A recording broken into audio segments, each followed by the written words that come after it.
dans le monde. Tous mes frères, mes sœurs, d'ailleurs, ma famille est là, ils le connaissent, vraiment, on aimait le monde. Mes oncles, tout, on aimait vraiment le monde. Mais quand je dis on aimait le monde, des fois ça me touche un peu de témoigner. Mais en fait, j'étais un tout petit jeune voleur, vraiment quelque chose de tout petit, mais je suis obligé de le dire à ma honte. J'ai eu 22 condamnations. Je suis rentré à 16 ans en prison. J'ai fini ma dernière condamnation à plusieurs fois à 36 ans. En ayant 6 enfants, 2 fois de jumeaux. Mais comment je suis venu là à pouvoir aimer tant Tchorav? Je suis devenu quelqu'un tellement que j'aimais ça. Vous savez comment on appelle ça, les kleptomanes? J'étais un vrai kleptomane. C'est-à-dire, je suis quelqu'un que je rentrais dans un bar tabac, s'il tournait la tête, j'avais pas besoin d'un malabar, vous comprenez bien. Il tournait la tête, c'était comme ça. Non mais c'était comme ça. J'allais à la boulangerie, s'il tournait la tête, c'était les réflexes. J'aimais ça, je prenais plaisir à ça. Et vous pouvez me poser la question, comment j'en ai arrivé là? Posez-moi la question. Ah ben, je vais vous le dire. Ça a commencé de tout petit comme ça. Ça m'a fait rire. Mais le venin est rentré comme ça dans ma vie. J'étais tout petit comme ça. Et quand on était petit avec mes parents, avec mon propre frère, qui est parti près du Seigneur, on allait dans les carrefours. C'est rien, ça va être rigolo. Mais comme ça est rentrée l'infection dans ma vie. On me mettait une paire de chaussures aux pieds et on me faisait passer de l'autre côté de la caisse. Si personne m'avait vu, eh ben c'était bingo. Et si on me voyait, eh ben on faisait semblant. Et alors, qu'est-ce que t'as fait? Qu'est-ce que t'as fait? Moi j'avais des faits, c'était mes parents qui m'avaient planté. C'est rigolo. C'est rigolo. Mais comme ça, on est parti comme ça. Et puis on allait à la plage. Et puis on toujours avec tous les sacs et tous les ci et tous les là.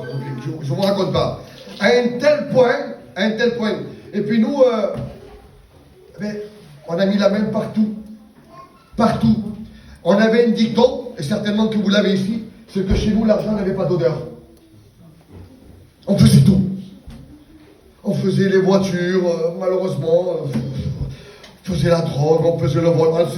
On s'est jamais enrichi. Aujourd'hui, j'en ai pas un encore. Mais avec tout ça, j'ai passé ma vie en prison. Toute ma vie. Et puis quand j'ai voulu, arrêter cette vie-là, j'arrivais pas. Je voulais m'enlever de la drogue, je n'arrivais plus. Je voulais m'enlever du vol, je n'arrivais plus. Quand ma femme me disait, viens, on va faire les courses, je disais, je t'attends dehors. Parce que si je rentrais, je sortais un chariot. Je pouvais pas, c'était comme ça. Je voulais pas le faire. J'allais au commissariat quand je me faisais attraper. Si jamais avec un peu de chance, parce que j'étais un bon parleur, j'étais un très beau menteur, on me relâchait. Et quand je me relâchais, je disais, c'est bon, en commissariat, je ne recommence plus. Mais comme je sortais du commissariat, je ne sais pas comment je faisais ça, je recommençais. Jusqu'à un jour, ma dernière garde à vue, on m'attrape, parce que vous pensez bien, j'ai commencé idiot, mais je n'ai pas toujours été si idiot. Après 22 condamnations, j'étais devenu un professionnel dans le tchor. J'étais vraiment un professionnel. C'était plus de l'étalage. J'étais vraiment très très fort.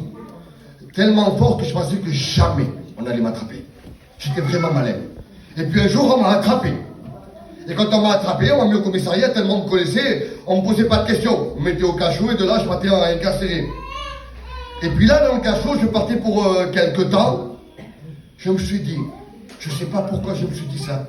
Dans mon quartier, il y avait une réunion semblable à celle-ci.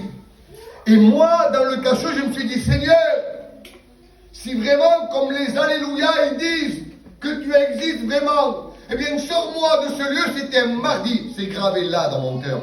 Un mardi 17 janvier. Mardi 17 janvier. Je me suis dit, si vraiment tu existes, je te donne ma... Parce que moi, j'avais tous les défauts du monde. Tous les défauts. J'étais, malheureusement, je fais 85 kilos, je faisais 60 kilos. Imaginez dans quel état. Je faisais tout. Le vol, je ne rentre pas dans le détail. Mais il y avait une chose que l'ennemi n'a jamais pu m'enlever. C'était ma parole. Si moi je disais oui, je faisais tout pour accomplir ce que j'ai dit. Même à 3 heures du matin, je me levais, je te l'ai dit, je venais. Je dis, Seigneur, si vraiment tu existes, je te donne ma parole, que ce soir, j'irai à la réunion.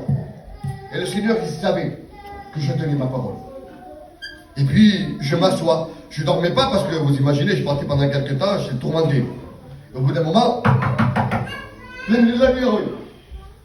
Je me lève, monte au bureau. Ne me demandez pas comment, je ne sais pas. Ils ont perdu mon dossier. Ils ont perdu mon dossier, oui. Comment? Je ne sais pas comment ils ont fait. Ils ont perdu mon dossier. Alors automatiquement, ils devaient me laisser partir. Mais, je vais vous mettre une convocation et vous passerez au tribunal. Seigneur, je sors. Je devais partir pour des années. Je sors du commissariat. Et comme j'ai tenu parole, je dis à ma femme, ce soir on va aux Alléluia. On va aux Alléluia. Tu vas aux Alléluia? C'est ma femme qui est encore pire que moi aux Alléluia. Écoute-moi bien. J'ai donné ma parole à Dieu que ce soir j'irai dans ces Alléluia. Alors on va y aller. Et elle me connaissait quand je disais quelque chose. Donc elle me suit et on s'assoit. Et j'avais tellement honte de moi, je me suis mis là au fond de la réunion. Tout mec, tout malade. Ne me demandez pas comment ça s'est passé, je ne sais pas comment ça s'est passé. Je ne sais pas, je ne peux pas vous l'expliquer. J'étais là, au fond de la salle. Et puis, la réunion elle se fait comme aujourd'hui, comme ce soir. Et la réunion elle se finit. Il ne se passe rien. Mais il y a quelque chose en moi. La prochaine réunion. Et je dis au serviteur, pasteur, quand est-ce la prochaine réunion? C'était mardi. Il me dit jeudi. 2 jours après, c'est pas très long. Pour moi, jeudi, c'était quelque chose d'infini. Jusqu'à jeudi, je vais attendre la réunion. Et chez moi, sans me rendre compte, impatient. Je ne bougeais pas de la maison. J'attendais jeudi pour la réunion. Ça commençait à 19h30. À 18h, j'étais devant, en train d'attendre la réunion. Et comme ça a duré un petit moment. 1 semaine, 1 mois, 2 mois, 3 mois. Et puis, ça me rend... Henri, c'est quelque chose de pas possible. Je m'ai vraiment volé. Et puis, je vous le dis clairement, j'étais un drogué. Et un drogué, automatiquement, il recherche la drogue. J'avais pas envie de me droguer, Henri. Comment ça se fait? Je volais plus. Et puis, à un moment donné, je vais vite sur mon témoignage. Je tombe amoureux de la parole de Dieu. Mais vraiment, je tombe amoureux. J'allais ranger les chaises. Tout malade comme j'étais. Mais je voulais que ranger les chaises. Qu'est-ce qu'il faut faire, pasteur? Qu'est-ce qu'il faut faire? J'avais cet amour en moi de l'évangile. Mais je ne savais pas ce qui se passait, moi. Mais malheureusement, il y avait le jour où je devais passer au tribunal. Mais là, dans mon cœur, pour moi, j'étais converti. Et je passe au tribunal. Et ma famille me dit, écoute, on va prendre C'était Maître Masse à l'époque, c'était un... Rappelle Maître Masse? C'était une machine à parler. Une machine à parler. Quelque chose de... Et puis j'ai dit, on va prendre Maître Masse, au moins il va te défendre. Je dis non, on ne prend pas. Prends pas d'avocat. Arrête, t'es devenu fou. Pas d'avocat, mais ils vont te mettre je sais pas combien là quand tu vas passer. Non, je ne prends pas d'avocat. Je ne veux pas d'avocat. J'étais persuadé que je n'allais pas rentrer en prison.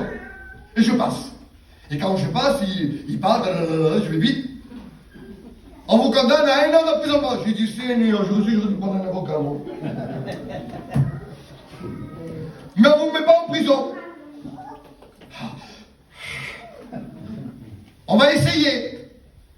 Selon votre situation, on va mener une enquête et on vous mettra le bracelet. Si c'est possible. Elle vient à la maison, je vais vite, une enquêtrice. Elle vient enquêter à la maison. Vous savez comment on est, vous les gitans. Faut pas rentrer en prison. Elle est revenue à la maison, j'ai acheté des gâteaux, des tartes aux pommes, des tartes aux fruits. Faut bien, vous savez comment on est, nous. Il faut bien acheter, hein. J'ai acheté tout. Elle rentre, la femme, à la chambre, dans la salle à manger. Elle voit tous les petits. Elle me dit, mais franchement, vous êtes vraiment comme ça. Vous êtes vraiment con avec si petits. Faire des choses pareilles. Et moi, je la regarde. Et je dis, ben moi, je vous dis franchement, si ce n'est pas aujourd'hui, jamais je vous aurais reçu chez moi. Et elle me pose la question, alors comment ça se fait que vous me recevez chez moi? Comment ça se fait? Je vais vous le dire pourquoi je vous reçois. Ma colère. Je vais vous le dire pourquoi. Je vais dans la chambre, je prends ma Bible et je lui montre la Bible. Et elle s'assoit. Et elle me dit, vous savez quoi? Écoutez-moi bien. C'était pas moi qui devais venir aujourd'hui. Alors qui c'est qui devait venir? Elle me dit, c'est ma copine qui devait venir. Elle est tombée malade. Et moi, je suis une chrétienne. Et de là me sort son verset préféré. Et de là on converse de la parole de Dieu, de ci, de là-bas. Fais-moi faire une enquête pour le donner. Et je passe au tribunal. Je vais vite. Et quand je passe au tribunal, moi là j'ai eu trash. Je vous dis franchement. Là j'ai pris mon avocat. J'ai pris j'ai dit non, ce coup-ci tu m'attrapes pas, tu viens avec moi. Je l'ai pris, je l'ai mis à côté de moi. Et là il y avait la greffière, il y avait le juge. Comme ça c'est pas servi. Et il parle. Et je vois la greffière, elle sourit. Maman, qu'est-ce qu'elle a fait rencontrer? Elle est avec moi. Elle va vous mettre en conditionnel si vous avez un travail. J'ai pas de travail, mais ça y est, j'ai vu le patron, c'est pas vrai. J'ai vu le patron, là, normalement, il va me dire, est-ce que vous avez un travail, oui ou non? Non, mais je vais travailler. Vous travaillez pas, donc on vous met en conditionnel. La semi-liberté. Non plus, on peut pas, puisque vous travaillez pas, on peut pas vous avoir. Le bracelet. J'ai dit ça, ils vont me mettre en prison. Mais vu l'enquête, de l'enquêtrice, ça a duré pendant un an, vu l'enquête que vous avez été, écrit sur papier, que vous avez été convertis par les Alléluia, ah ben on va vous laisser totalement libre pour que vous puissiez aller le dimanche dans votre réunion. Alléluia. Si ça, c'est pas Dieu, je sais pas ce que je peux le faire.